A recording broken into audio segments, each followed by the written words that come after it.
शिवाजीदादा आढळराव पाटील. खरं तर शिवाजी आढळराव पाटलांना आम्ही आजपर्यंत कधीच माझी म्हटलो नाही.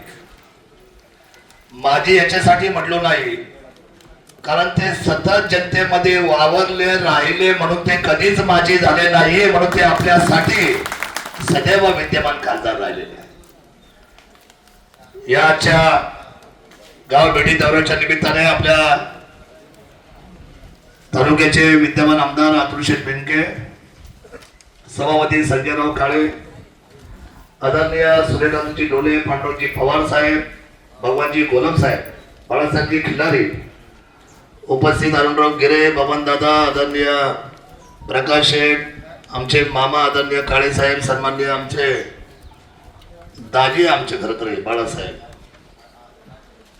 आदरणीय भाऊसाहेब, आदरणीय सुप्रियाताई आणि उपस्थित सर्व महिला बंधू भगिनी, या गावचे सरपंच, उपसरपंच, ग्रामपंचायत सदस्य, या महायुतीचे सर्व असलेले घटक पक्षाचे सर्व पदाधिकारी, पत्रकार बंधू आणि भगिनींनो, मी आपला अधिकचा वेळ घेणार नाही कारण आज हा दौरा जो चालू झालाय आपला हिवरे खोडत, आता आपण आलोय आदर्श ग्राम कादळीमध्ये.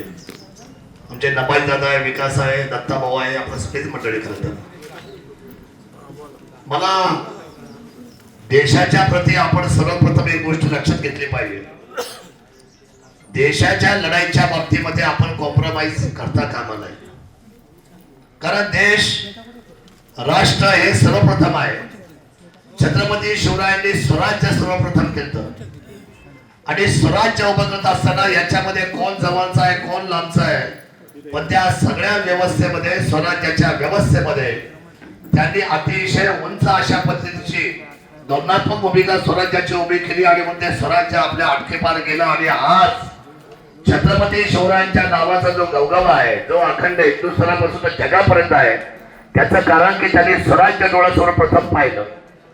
तसं आपलं राष्ट्र प्रथम आहे आणि भारताला जर या जगाच्या पुढे न्यायचं असेल किंवा जगाच्या समोर ठेवायचं असेल, नाहीतर मी पाहिलंय, मी सुद्धा अनेक वर्ष गेले, 40 वर्ष मला सुद्धा जसं राजकारण मी माझ्या बालवयापासून पाहत आलोय आणि जे उमगत आलंय, जे समजत आलंय मला वाचनामधून, पाहण्यामधून, ऐकण्यामधून, अनेक सभा मी पाहिलेल्या आहेत, अनेक थोर लोकांची मी भाषणं ऐकलेली आहे, मी अनेक सभागृह पाहिलेली आहे. दिल्लीच्या संसदेत सुद्धा मी वरच्या गॅलरीमध्ये बसलेलो आहे, मी विधानसभेच्या आपल्या गॅलरीमध्ये बसलेलो आहे, मी मध्य प्रदेशच्या गॅलरीमध्ये जाऊन बसलेलो आहे, मी उत्तर प्रदेशच्या गॅलरीमध्ये जाऊन बसलेलो आहे, मी तिथं सगळं जाऊन पाहिलेलं आहे.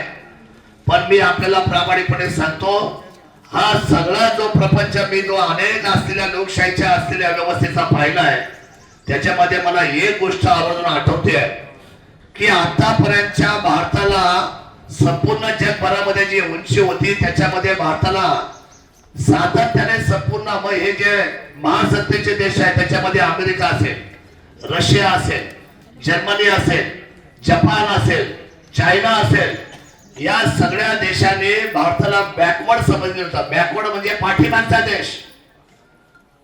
पण असं काय घडलंय एका माणसामुळे की ज्या माणसाने या भारताच्या तिरंग्यामध्ये आणि त्या तिरंग्याच्या प्रती जी आपली ताकद उभी केली, 140 कोटी जनतेचा विश्वास बरोबर घेऊन चालला आणि त्यांनी सर्वप्रथम असलेल्या या संपूर्ण असलेल्या जगाची बैठक हिंदुस्थानच्या मातीमध्ये पहिल्यांदा आणली. त्याचं नाव आदरणीय नरेंद्र मोदी साहेब आहे. मला आपल्या सर्वांना सांगितलं पाहिजे, छोटी गोष्ट नाही आहे. पहिल्यांदा आम्ही जायचं, अनेक देशामध्ये फिरायचं, त्यावेळेला आम्हाला आमचे पासपोर्ट पाहून आम्हाला बरेचशा चेकिंग मध्ये अडवणूक व्हायची. व्यवसाय अमेरिकेला, परंतु लक्ष मात्र सर्वसामान्य गोरगरीब जनतेमध्ये त्यांनी नेहमी सातत्याचं मत रोखलंय. मी कधी फोन केला ना, हो दादा येतं का जेवायला, आमदार साहेब शेगडी भेटेल का, उडदाची आमटी, साध्या गोष्टी म्हणजे साधा आणि सिंपल, म्हणजे जे आपलं सर्वसामान्य शेतकऱ्यांचं जीवन आहे त्या जीवनाला आपल्या जीवनाचा अर्थ समजून घेणारं हे व्यक्तिमत्व आज पुन्हा एकदा आपल्या सर्वांच्या समोर आलं.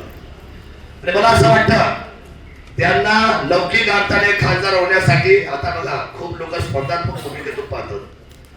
सोशल मीडियावर मला असं वाटतं सोशल मीडियावर ज्या पद्धतीने कॅम्पेनिंग चाललेली आहे हे ठरवून चाललेली आहे आणि ठरवून चाललेल्या कॅम्पेनिंगचे आपण कोणी बळी होता कामा नये.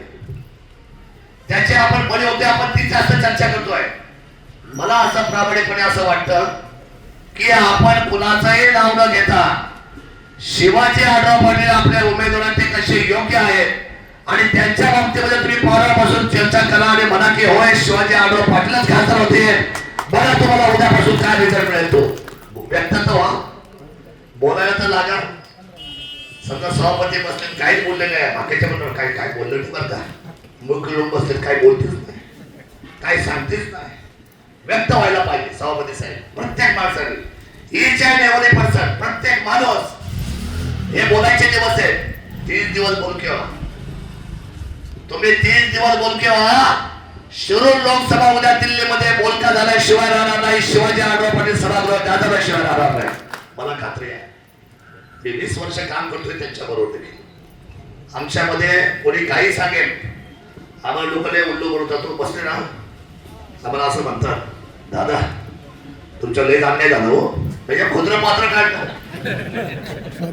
मागचं काढणार, पुढे आणून ठेवणार आमच्या का.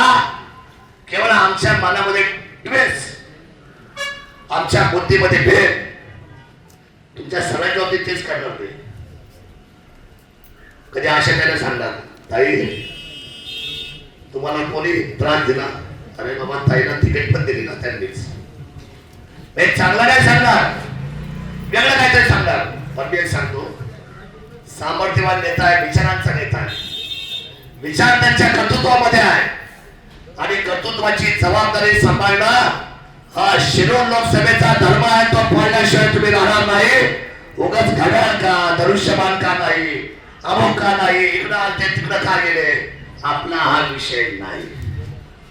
आपला विषय आहे शिरूर लोकसभेचा दमदार आमदार आम्ही पाठवणार आणि शिवजन्मभूमी आणि संभाजी महाराज आणि संत ज्ञानेश्वर संत तुकाराम महाराजच्या भूमीला आम्ही तिथं पायी असलेला सर्वसामान्यांचा खासदार निवडून देणार. एवढंच आम्ही वचनबद्ध होऊया. आणि उद्याच्या असलेल्या निवडणुकीमध्ये आपल्याला चिन्ह जरी काही काही लोक म्हणतात सांगत साहेब आयुष्यभर धनुष्यबाण सांगितलं हो, हे घड्याळ कसं सांग, सोपं आहे, सोपं आहे. तुम्हाला मला माहित आहे, मला सांगायला काही काही लोकांना खूप अडचण होते. आता मला तर नाही होत, पण काय काय होते सांगून टाकायचं. महायुतीचे उमेदवार सन्माननीय शिवाजी आढळराव पाटील यांच्या नावासमोरचं बटन दाबा. झालं ना, काय अडचण समजली नाही. असं झालं काय आणि असं झालं काय, मत मात्र शिवाजी आढळराव पाटीलला भेटेल आणि मात्र शिरूर लोकसभेवर मात्र आपल्या सर्वसामान्यांचा झेंडा फडकेल. एवढाच विश्वास करतो. आपल्या सर्वांच्या माध्यमातून त्यांना शुभेच्छा देतो. जय जय महाराष्ट्राचा शिवराय.